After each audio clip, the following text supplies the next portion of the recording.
And what did they do? They sold the company. They invited me into a house and they sold it.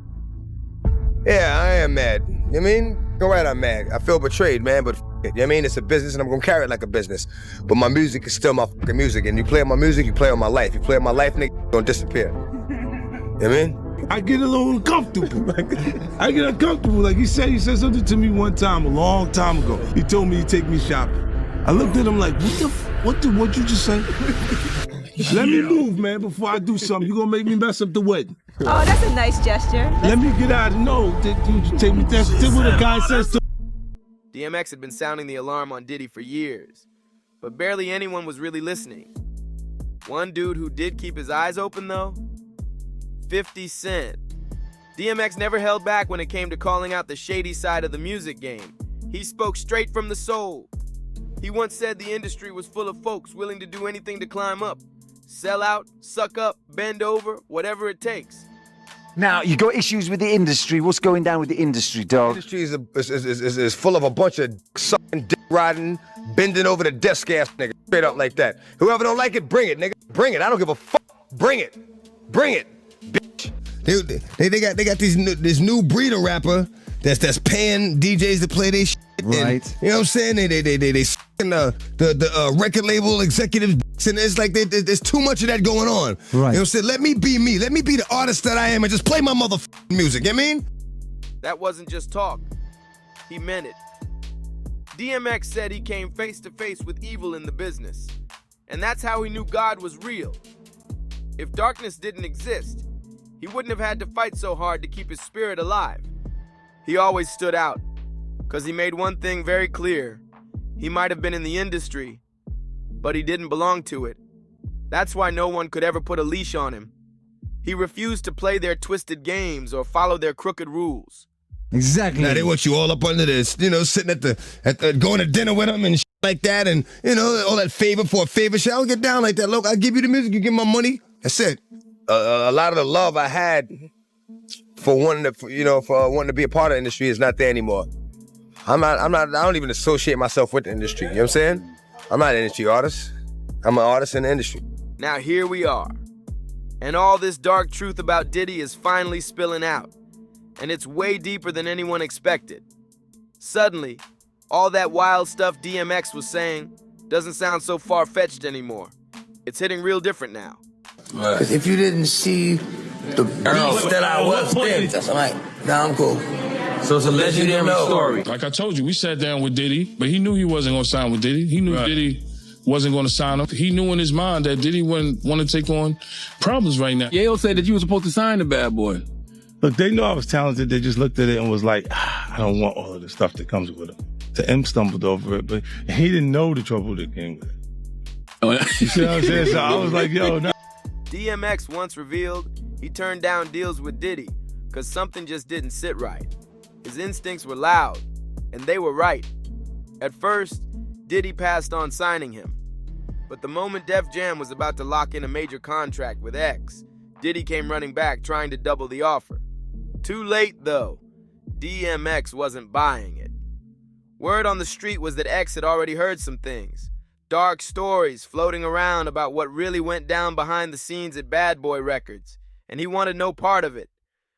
One thing I respect about him is that at least he told me to my face what he felt. He was like, his voice is too rough, he's not marketable.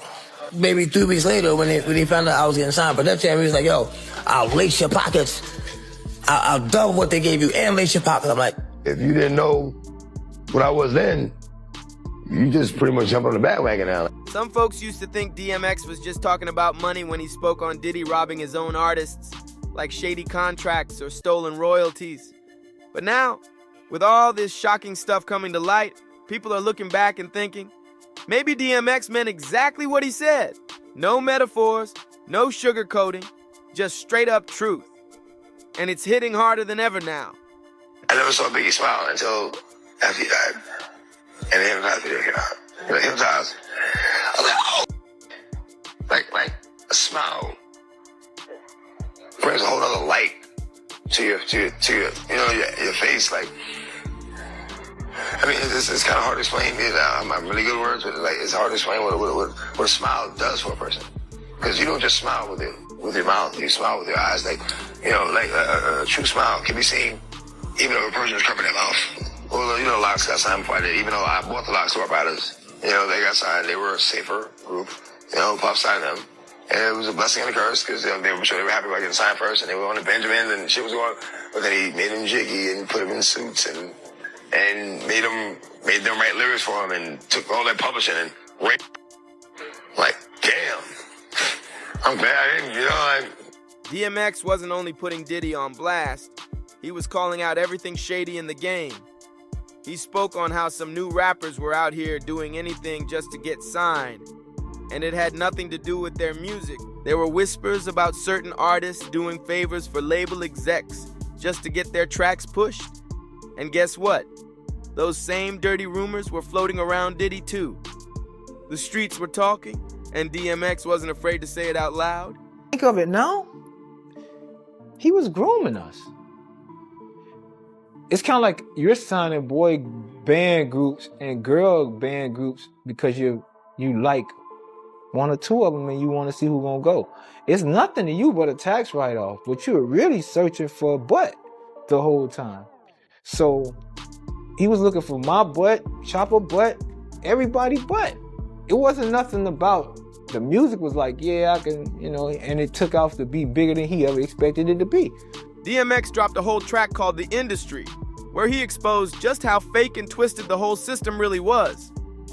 He said straight up, it ain't about talent no more, it's about playing the game. They want to control your look, your vibe, your words, and if you don't fall in line, you're out. DMX wasn't having it. He made it clear, I'm not an industry artist.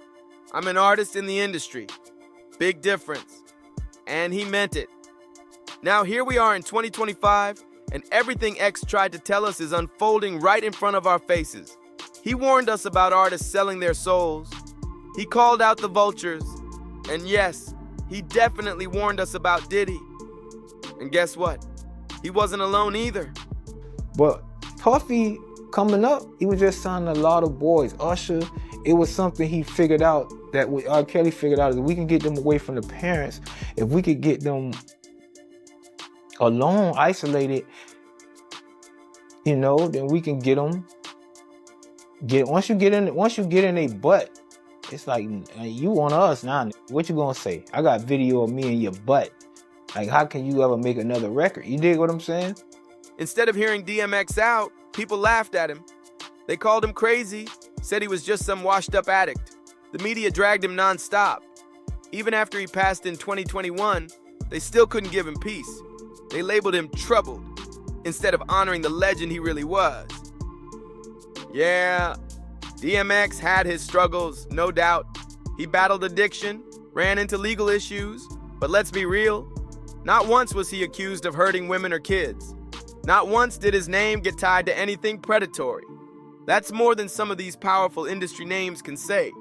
The ones still stacking money and getting more famous, despite all the dirt on them.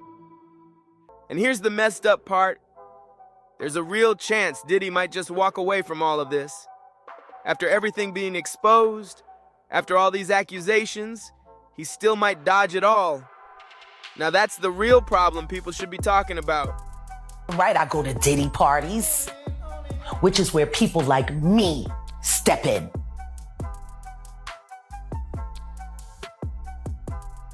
To walk motherfuckers out! Cause ain't nobody stopping me when I come. Why would they talk about it? Who is there to go to? Who's gonna fucking help them? What HR department do you know of that works for any of these labels? Yeah. When have you ever heard of a sexual harassment suit being publicly acknowledged in the entertainment industry at all? Never. Now here's where things get wild. Rapper 50 Cent just revealed he's planning to reach out to President Donald Trump, and not for a collab or photo op. Nah, 50's trying to stop Trump from handing Diddy a pardon. And if he pulls it off, this could flip everything for Diddy. Trump had jaws dropping on Friday when he held a press conference in the Oval Office with Elon Musk. Yeah, that Elon. When asked about Diddy's ongoing federal trial involving trafficking and racketeering, Trump straight up said he'd be open to pardoning him if he's found guilty. It's going to be really interesting tomorrow when Diddy's third or fourth assistant takes a stand, and she's going to actually corroborate Kid Cudi's testimony from last week, where he said that Diddy and another associate of his bombed his Porsche years ago at his house. Now, you have to have corroboration about that because nobody can put Diddy there. And in fact, nobody even can say Diddy's the actual one who did it. But if they can say that Diddy or an associate of his did it, then you may have a racketeering charge there. Because right now, as it stands, Mike, nothing, and I mean nothing, is sticking to Diddy. 50 didn't waste a second. He hopped on Instagram and clapped back.